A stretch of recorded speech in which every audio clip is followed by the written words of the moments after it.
الحمدللہ رب العالمین والصلاة والسلام علی اشرف الانبیاء والمرسلین وعلی آلہ واصحابہ اجمعین۔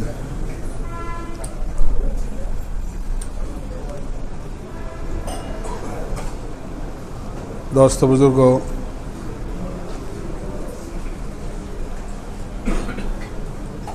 کل میں نے قرآن پاک کی تلاوت کے آداب کے سلسلے میں عرض کیا تھا،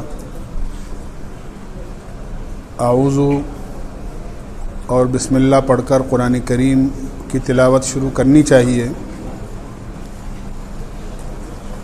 اعوذ قرآن کریم کے ساتھ خاص ہے، لیکن بسم اللہ ایک ایسی آیت ہے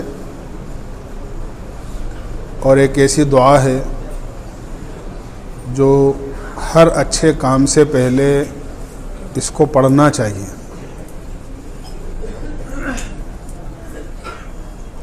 اللہ کے نبی علیہ السلام کا یہ معمول تھا کہ بسم اللہ کی آیت کے نازل ہونے سے پہلے آپ جب بھی کوئی کام شروع فرماتے تو بسمک اللہم فرما کر کام شروع فرماتے تھے، اس لیے کہ آپ دیکھتے تھے کہ زمانہ جاہلیت میں مشرکین جب کوئی بھی کام کرتے تو اپنے بتوں کے نام سے کرتے تھے، تو اللہ کے نبی ہر کام کو اللہ کے نام سے شروع کرتے تھے، اور جب بسم اللہ نازل ہو گئی تو بسم اللہ کے نازل ہونے کے بعد اللہ کے نبی علیہ السلام نے اپنے ہر کام کو بسم اللہ پڑھ کر کرنا شروع فرما دیا، اور فرمایا کہ جو کام بھی بسم اللہ پڑھ کر کیا جاتا ہے اللہ اس میں خیر اور برکت پیدا فرما دیتے ہیں، اور جس کام کے اندر بسم اللہ نہیں پڑھی جاتی وہ کام خیر و برکت سے خالی رہتا ہے، اور اس میں تکمیل تک پہنچنے کی شکلیں ختم ہو جاتی ہیں، بہت مشکل سے وہ مکمل ہو پاتا ہے اگر بغیر بسم اللہ کے وہ کام شروع کیا گیا۔ بلکہ یوں کہیے احادیث کی روح سے یہ ثابت ہوتا ہے، بھائی ذرا خاموش ہو جائیں، یہ پیچھے بہت سارے لوگ باتیں کر رہے ہیں، بھائی میری آواز تو ان تک جا نہیں رہی ہے، ذرا کوئی آدمی ہے جو خاموش کر دے ان کو۔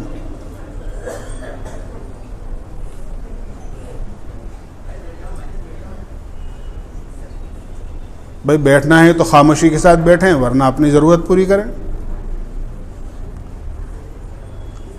بلکہ یہ بات ہے کہ بسم اللہ اگر نہیں پڑھی جاتی تو شیطان کی شرکت ہو جاتی ہے، اور بسم اللہ پڑھ لی جاتی ہے تو رحمان کی مدد ہو جاتی ہے اس کام میں۔ بس یہ فرق ہے بسم اللہ کے پڑھنے اور بسم اللہ کے نہ پڑھنے میں۔ اللہ کے نبی علیہ السلام نے ارشاد فرمایا، جب کوئی آدمی اپنے گھر میں بسم اللہ پڑھ کر داخل ہوتا ہے تو اس کے ساتھ شیطان گھر میں داخل نہیں ہوتا۔ پھر جب گھر میں داخل ہونے کے بعد آدمی کھانا بسم اللہ پڑھ کر کھاتا ہے تو شیطان کھانے میں بھی شریک نہیں ہوتا۔ لیکن اگر گھر میں آدمی بسم اللہ کے بغیر داخل ہو جائے تو شیطان ساتھ میں داخل ہو جاتا ہے اور یہ کہتا ہے کہ رات کو سونے کی جگہ مل گئی، اور کھانا اگر آدمی بغیر بسم اللہ کے کھا لیتا ہے تو شیطان یہ کہتا ہے کہ کھانے کے لیے بھی روزی مل گئی۔ اللہ کے نبی علیہ السلام نے خود اپنی آنکھوں سے دیکھا کہ جس نے بغیر بسم اللہ کے کھانا شروع کر دیا، شیطان نے بھی اس کے ساتھ کھانا شروع کر دیا۔ ایک آدمی کو آپ نے دیکھا کہ وہ کھانا کھا رہا ہے، آپ اس کو بڑے غور سے دیکھ رہے تھے، تھوڑی دیر میں آپ مسکرائے۔ صحابہ نے آپ کو دیکھا تو پوچھا اللہ کے نبی آپ بڑے غور سے اس آدمی کو دیکھ رہے تھے، پھر آپ اچانک مسکرا گئے، کیا وجہ ہے؟ اللہ کے نبی علیہ الصلاۃ والسلام نے ارشاد فرمایا کہ اس آدمی نے کھانے کو بغیر بسم اللہ کے شروع کیا تھا تو شیطان بھی اس کے ساتھ کھا رہا تھا، لیکن اسے یاد آ گیا کہ میں بسم اللہ پڑھنا بھول گیا ہوں۔ تو سنت طریقہ یہ ہے کہ اگر کوئی آدمی درمیان میں اس کو یاد آ جائے اور بسم اللہ پڑھنا شروع میں بھول جائے تو بسم اللہ ہی اولہ و آخرہ اگر پڑھ لیتا ہے تو وہ بسم اللہ کے لیے کافی ہو جاتا ہے۔ آپ نے فرمایا کہ اس نے بسم اللہ اولہ و آخرہ پڑھا تو میں نے دیکھا کہ شیطان اس کے دسترخوان سے اٹھ گیا اور دور جا کر اس نے قے کر دی، تو اس کا یہ کام دیکھ کر مجھے ہنسی آ گئی کہ اس کا کھایا پیا سب نکل گیا بسم اللہ کی وجہ سے۔ تو اس سے پتہ لگتا ہے کہ اگر ہم نے بغیر بسم اللہ کے کوئی کام کیا تو شیطان کی شرکت ہو گئی، اور بسم اللہ پڑھ کر کیا تو اس میں شیطان کی شرکت نہیں ہوتی بلکہ اللہ کی مدد اس کے ساتھ ہوتی ہے۔ بلکہ میں آپ کو اس سے آگے کی بات بتاؤں، چونکہ حدیث کی بات ہے اس لیے اس میں کوئی شرم کی چیز نہیں ہے۔ اللہ کے نبی علیہ الصلاۃ والسلام نے ارشاد فرمایا جب کوئی مسلمان اپنی بیوی سے بغیر بسم اللہ کے صحبت کرتا ہے اور اپنی بیوی سے ملتا ہے تو اس کی صحبت میں شیطان بھی شریک ہو جاتا ہے۔ کیسی بری بات ہے؟ اگر اس نے بغیر بسم اللہ کے اپنی بیوی سے ملنے کا ارادہ کیا تو یوں فرمایا شیطان کی شرکت اس میں ہو جاتی ہے، اور اللہ نے اس ملنے کی وجہ سے اگر اولاد پیدا فرمانے کا ارادہ فرما لیا تو شیطان کی شرکت اور شیطان کا بھی جز اس میں شامل ہو جاتا ہے۔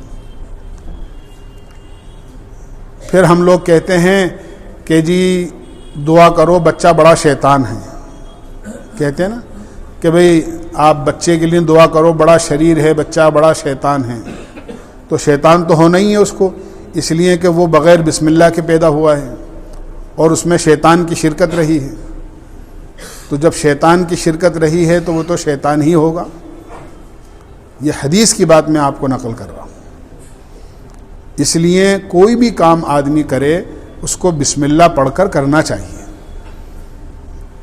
اللہ کی مدد اس میں ہو جاتی ہے۔ حتیٰ کہ اللہ کے نبی علیہ الصلاۃ والسلام نے ارشاد فرمایا اگر کوئی آدمی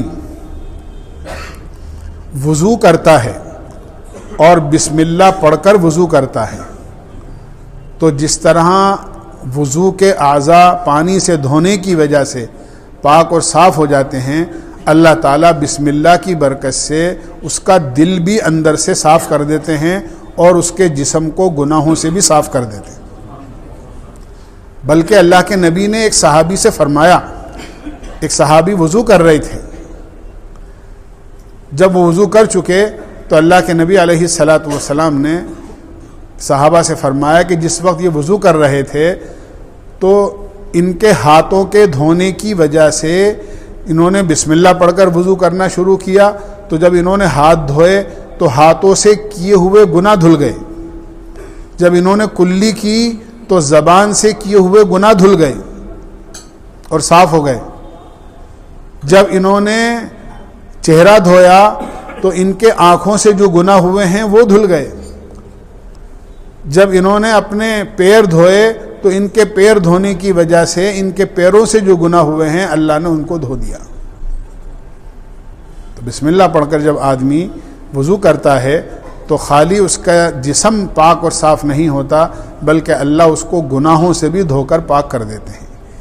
بسم اللہ پڑھ کر وضو کرنا طہارت ظاہری بھی ہے اور طہارت باطنی بھی ہے، اس لیے ہمیں سبق ملتا ہے کہ ہم جب ہر کام کو اچھے کام کو کریں تو بسم اللہ پڑھ کر ہم اس کام کو کریں تو انشاءاللہ یقیناً اس میں خیر و برکت ہوگی۔ دوسری چیز سورہ بقرہ سورہ فاتحہ کے بعد والی صورت ہے، عظیم الشان صورت ہے، سورہ فاتحہ میں قرآن کریم کی سب سے محتم بالشان آیت ہے جس کو آیت الکرسی کہتے ہیں۔ آیت الکرسی سب سے عظیم الشان آیت ہے۔ ابی بن کعب رضی اللہ عنہ جو اس امت کے سب سے بڑے قاری اور قرآن کے ماہر شمار ہوتے ہیں، اللہ کے نبی علیہ الصلاۃ والسلام کو ایک مرتبہ آپ بھول گئے تو آپ کو لقمہ بھی دیا انہوں نے۔ بعد میں آپ نے پوچھا کہ کس نے بتایا تھا، تو انہوں نے کہا اللہ کے نبی میں نے بتایا تھا۔ آپ نے فرمایا تمہارے قرآن پر مہارت کی وجہ سے مجھے یہی امید تھی کہ تم نے بتایا ہوگا۔ تو سب سے بڑے قاری تھے۔ ایک مرتبہ ان سے پوچھا بتاؤ قرآن کریم کی سب سے زیادہ فضیلت والی آیت کون سی ہے؟ تو سب سے پہلے تو انہوں نے یہ جواب دیا اللہ اور اس کے رسول ہی زیادہ جانتے ہیں۔ لیکن آپ نے بار بار پوچھا تو انہوں نے کہا میرے علم کے مطابق آیت الکرسی ہے۔ آپ نے فرمایا بے شک آیت الکرسی سب سے زیادہ محتم بالشان آیت ہے، اور جو آدمی اس کو پڑھ لیتا ہے اللہ تعالیٰ کی حفاظت میں آ جاتا ہے، اللہ تعالیٰ کے حفاظت میں آ جاتا ہے۔ فرمایا رات کو پڑھ لے تو صبح تک، اور صبح پڑھ لے تو شام تک اللہ تعالیٰ کی حفاظت میں آدمی رہتا ہے، حتیٰ کہ اس کو کوئی جانی مالی نقصان نہیں ہو سکتا اگر آیت الکرسی پڑھنے کا اہتمام کرتا ہے۔ رات کو آیت الکرسی پڑھ کے آدمی سویا تو یوں فرمایا کہ اگر اس کی موت مقدر ہے، اللہ نے موت لکھی ہے، تو اس کو تو کوئی ٹال نہیں سکتا۔ فَإِذَا جَاءَ أَجَلُهَا لَا يَسْتَأْخِرُونَ سَاعَةً وَلَا يَسْتَقْدِمُونَ، جب آدمی کا وقت آ جاتا ہے تو ایک منٹ بھی بلکہ ایک سیکنڈ اور ایک گھڑی بھی آگے پیچھے نہیں ہو سکتا۔ لیکن اس کے علاوہ جتنی ایسی بلائیں ہیں، بیماریاں ہیں، مصیبتیں ہیں، رنج و تکلیف ہے، اسی طرح دشمنوں سے حفاظت ہے، چوروں سے حفاظت ہے، اللہ آیت الکرسی کی برکت سے کر لیتے ہیں۔ حضرت ابو ہریرہ رضی اللہ عنہ کا واقعہ قرآن حدیث پاک میں بہت تفصیل سے آیا ہے کہ اللہ کے نبی علیہ الصلاۃ والسلام نے ان کو کھجوروں کا اور بیت المال کا نگراں بنا رکھا تھا۔ انہوں نے دیکھا کہ رات کو کوئی چور آیا اور وہ کھجوریں بھر کر لے کے جانے لگا۔ آپ نے اس کو پکڑ لیا اور پکڑ کر باندھ دیا اور یہ کہا کہ صبح اللہ کے نبی کی خدمت میں لے جا کر تجھے پیش کروں گا کہ چوری کرتا ہے اور بیت المال میں چوری کرتا ہے۔ تو اس نے منت سماجت کری اور وعدہ کیا کہ میں اب آئندہ نہیں آؤں گا، اور چلا گیا۔ انہوں نے چھوڑ دیا رحم کھا کر۔ اللہ کے نبی علیہ الصلاۃ والسلام تو نبی تھے۔ جب صبح ابو ہریرہ پہنچے مسجد نبوی میں تو اللہ کے نبی نے ابو ہریرہ سے پوچھا ابو ہریرہ رات کے تمہارے چور اور قیدی کا کیا ہوا؟ تو ابو ہریرہ کہنے لگے اللہ کے نبی اس نے بڑی منت سماجت کی، میں نے اسے چھوڑ دیا اور وعدہ کر کے گیا کہ میں نہیں آؤں گا۔ آپ نے فرمایا کہ آج پھر آئے گا۔ وہ اور زیادہ چوکنا ہو گئے، دیکھا کہ واقعتاً آیا اور پھر بوری بھرنے لگا کھجوروں کی، پھر پکڑ لیا اور کہا کہ آج اللہ کے نبی کی خدمت میں ضرور لے کر جاؤں گا۔ پھر اتنے بڑی منت سماجت کی اور معافی مانگی کہ اب نہیں آؤں گا، چھوڑ دو۔ انہوں نے پھر رحم کھا کے چھوڑ دیا۔ اللہ کے نبی نے پھر پوچھا صبح کیا ہوا تمہارے قیدی کا؟ کہا کہ اللہ کے نبی وہ رونے لگا اور بڑی منت سماجت کی، معافی مانگی، میں نے چھوڑ دیا رحم کھا کر۔ آپ نے فرمایا آج پھر آئے گا۔ جب تیسرے دن آیا تو انہوں نے کہا کہ میں آج نہیں چھوڑوں گا اور تجھے اللہ کے نبی کی خدمت میں ضرور لے کر جاؤں گا۔ اس نے کہا کہ چھوڑ دو، میں ایک بہت کام کی چیز تمہیں بتاؤں گا، اگر چھوڑنے کا وعدہ کرو تو میں تمہیں بتاتا ہوں۔ ابو ہریرہ کہنے لگے کہ بتاؤ، میں چھوڑ دوں گا تمہیں۔ اس نے کہا کہ اگر آیت الکرسی پڑھ کے تم دروازہ بند کرو تو کوئی چور تمہارے دروازے کے اندر داخل نہیں ہو سکے گا، اور یہ کہہ کر وہ چلا گیا۔ اللہ کے نبی نے صبح پھر پوچھا، ابو ہریرہ کہنے لگے اللہ کے نبی اس نے ایک بڑی اونچی بات بتائی اور یہ کہا کہ آیت الکرسی پڑھ لیا کرو تو تمہارے گھر میں چور نہیں آئے گا، میں نے وعدہ کر لیا تھا اس لیے میں نے اسے چھوڑ دیا۔ اللہ کے نبی علیہ الصلاۃ والسلام نے ارشاد فرمایا وہ تو جھوٹا ہے لیکن بات سچی کہہ کر گیا ہے، اور پھر فرمایا وہ شیطان تھا اور بات سچی کہہ کر گیا ہے کہ آیت الکرسی کا نفع یہی ہے کہ جب آیت الکرسی رات کو پڑھ لی جاتی ہے تو اللہ جان و مال کی حفاظت کا خود انتظام فرما دیتے ہیں۔ بلکہ ایک روایت میں آتا ہے اللہ تعالیٰ ایک فرشتے کو مقرر فرما دیتے ہیں جو آیت الکرسی پڑھنے والے کی جان کی بھی حفاظت کرتا ہے اور اس کے مال کی بھی حفاظت کرتا ہے۔ اس لیے ہمیں آیت الکرسی پڑھنے کا خوب اہتمام کرنا چاہیے، اپنے معمول میں رکھنا چاہیے۔ اللہ کے نبی علیہ الصلاۃ والسلام نے ارشاد فرمایا، جو آدمی فرض نماز کے بعد میں آیت الکرسی پڑھنے کا اہتمام کرتا ہے، بس جنت میں جانے میں صرف موت درمیان میں حائل ہے، یعنی وہ آدمی مرتے ہی جنت میں چلا جائے گا جو آدمی فرض نماز کے بعد میں آیت الکرسی پڑھنے کا اہتمام کرے گا۔ بہت عظیم الشان آیت ہے اور قرآن کریم کی سب سے زیادہ فضیلت والی آیت ہے جو سورہ بقرہ میں ہے۔ ہمیں اس کے پڑھنے کا خوب اہتمام رکھنا چاہیے، صبح و شام بھی اور فرض نماز کے بعد بھی۔ اللہ ہمیں عمل کی توفیق دے۔ سبحان اللہ بحمدہ، سبحانک اللہم وبحمدک، ونشہد ان لا الہ الا انت، نستغفرک ونتوب الیک۔ صلی اللہ تعالی علیہ وسلم۔